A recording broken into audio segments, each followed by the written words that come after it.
giving you a voice. Making it loud our own way. Welcome to the fun. All right, let's jump into elimination matches here, PJ. Yeah, so in elimination matches, in quarterfinals, we didn't see too many upsets. We did see the one with the number 6 alliance defeating the number 3 alliance in 2 matches, which was a lot of people kind of saw coming once 49-11 got declined a few times. So the combination of 24-71, 34-76, and 44-88, which is just ridiculous to say out loud that those 3 robots got a 1 alliance together. The combination of those 3 just took out number 3. Just unfortunately couldn't come back from it. But that was the number 2 alliance lost their first match in quarters, but quickly recovered to defeat the number 7 alliance, and then took out the number 6 alliance in 2 close matches, and that's how number 2 advances to the finals. And then number 1 just, I believe, went undefeated on their side of the bracket, if I remember correctly. That sounds right. You guys went undefeated, right, on your side? Yeah. I mean, until finals. That is. Yeah, so they went undefeated, and then speaking of finals, the finals consisted of a few very polarizing matches, including an insane 5-cube autonomous by the number 1 Red Alliance, which just proved to be enough to hold the scale the entire match, despite both alliances having some cube drop issues in that first finals match. But that was insane to see. Like, how much planning, I guess, did you guys have to do? I was going to ask that, yeah. Yeah, like to get 1678 lined up like that. Yeah, so we actually had a quals match, quals 1 together, where we tried it and it went horribly wrong. But 1678 went to we were able to have our practice field open up and available for the teams this year for the first time. And it's 1678, they do their homework, so they hit the practice field a ton over the course of the entire event, and including right before alliance selection, they're there hammering out the last details of their auto. And so for the 254 1678, actually not that much coordination. The hardest coordination was our switch bot, which was either 649 or 2557 with 1678. Those had very hard timings, and 1678's programmer and strategist, they put a ton of effort to make sure there was no collisions in there. Cool. Yeah. By the way, it looks like we might have Paul joining us soon, so we'll pick up from there once we can get him on, but we can kind of keep going from there. A couple of things. Sorry, I just kind of want to backtrack here for a little bit and point out a couple interesting things. If we go back to, I'm going to do approximates on here. I think it was about 145. There was just an interesting strategy I want to kind of talk about a little bit, where you saw 2659 for blue go over to their portal on the red side, but you see 649 quickly rushing over and kind of adapting the strategy to play defense against 2659, and then move the exchange kind of back and forth when needed. So, Kevin, is this something that you'd be able to comment? Like, was this the strategy that you went with, or how do you adapt to something like that? Like, were you planning on every single scenario, or is you just like 649 was able to kind of read the field, so to speak? Yeah, so we just took our strategy we used at Houston and tried to run it the same way here. So we had the fourth drive coach work with 649, and they're responsible for handing off 649's responsibilities, whether it be doing the exchange and switch, or if they see a robot coming down to our portals, to go hammer them and make their life difficult. And then and then we usually have the fourth alliance coach then relay either to 1678 or ourselves on how to handle the exchange, since you need those 3 cubes. But that was something that we ran all through champs, so something I was very familiar with. I'm not sure the rest of the teams, but it seemed to go pretty smoothly. Seemed to work, you know. Yeah. All right, I'm going to see if we can pull Paul in here. So let me unmute him here for a second. Paul, are you there? Yes, I'm here. How's it going? I'm fine. I just don't know how to tell time when I'm in New York and my computer is on Central Time. Well, that happens. So, but welcome and thanks for coming on. I don't have your cameras right now, but we have a perfect standing picture for you if you haven't seen. I see it. It's quite curious. Inside joke noted. Oh, hold on. Here we go. I'm just dumb. Love you too, buddy. All right. So yeah, so we'll see if we can get Cam up here. But Paul, as we're kind of going through, let's just take a step back here for a second. Do you mind kind of just giving us right now? We've just walked into the finals once. We haven't gotten to a lot of the ending stuff yet. But do you mind talking a little bit about just kind of your team's experience at Chezy Champs? Why did you choose to go this year? And then walk us through some of your kind of your preparation and matches for Chezy Champs. Yeah, sure.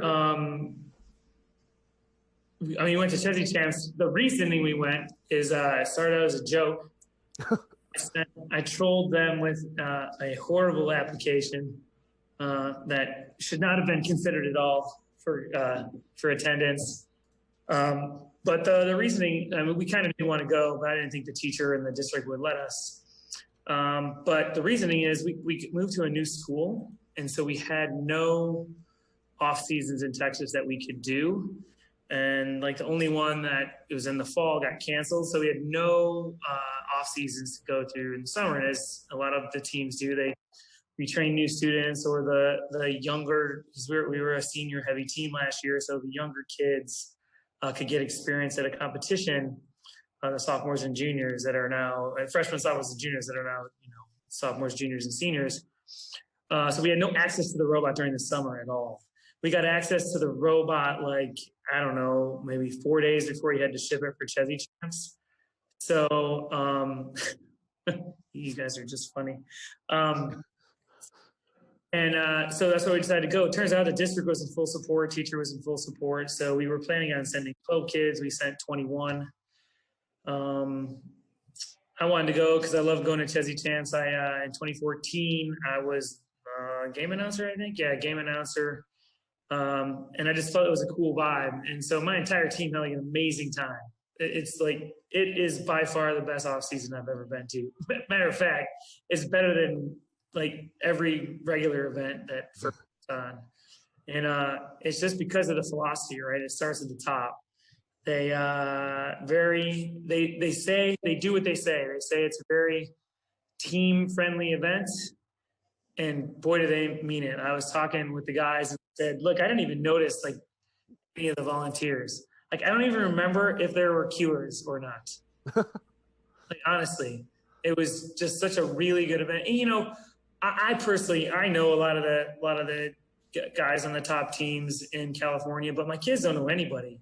And so they felt very welcomed and that sort of thing by everyone. And, given a different set of teams and a different maybe environment, the way the finals decisions went down could have ended up poorly. But, I think a lot of the people at Chezy Champs actually put it's not just about the robot. There's a lot more to learn from this experience. And my kids had to learn a little bit of have some humility in when things actually go your way. There's to having things go not their way in certain instances in Texas, and not because of anyone's fault. It's just kind of the way it is. But when they had something go their way, I didn't really like the way they acted immediately following the announcement. And so we use that as a learning opportunity to kind of how do you behave when things go your way, but at the expense of someone else. And they weren't really used to handling that situation. Yeah, which we'll talk about it in a bit more as well, too, because we definitely want to get both your inputs on that coming through. So I appreciate that, Paul. So we're going to this is a great segue for you, Paul, because we're going to kind of jump into finals match 2, which definitely saw an interesting dynamic by the number 2 alliance that 3310 was on. So PJ, why don't you give us a little preview of that? Yeah, so finals 2 saw a change of pace as the Red Alliance was only able to get 2 cubes on the scale in auto, which resulted in a tied scale at the end of that period. The Blue Alliance with 3310 and 1323 would take the scale early and start to pile on the lead, with both alliances playing a very traditional game of focusing on the scale and exchange with not a lot of switch play happening. Yeah, so PJ, let's take a look at a couple interesting things, and then Paul, I'm gonna bring you in here for a second to talk about a little bit about this match. But if we go, I'm gonna fast forward here to about I don't have the fancy replay software up, so I apologize about that, because the stuff that Arson makes that we use to is awesome stuff. So so let's fast forward to about, man, my time is really up, about 45 seconds here. And so we'll let this wind down. But what I want you to see is that 3310 is going to come up here in just a moment.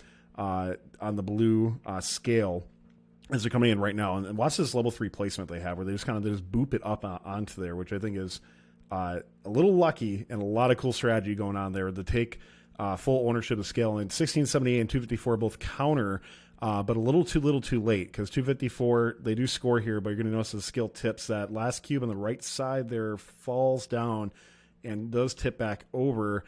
So a little too late as they go through, but a really nice win there by the Blue Alliance. So, Paul, wondering if you had an opportunity to catch this match, and kind of what your thoughts are on the 352-275 win by Blue to take it into match 3.